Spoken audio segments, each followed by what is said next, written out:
যে সারের দাম কমানোর ব্যবস্থা করতে হবে। এই সারের দাম 1.5 গুণ বাড়লো কি করে? রাজ্য সরকার জবাব দাও।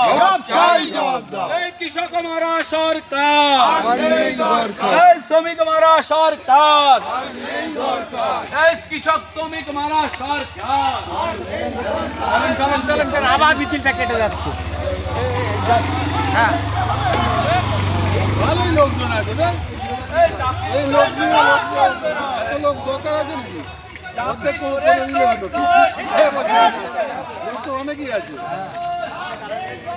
খারাপ নাকি এদের এত বেরোনো চোরের সরকার, নেই দরকার। এই শিক্ষা চোরের সরকার।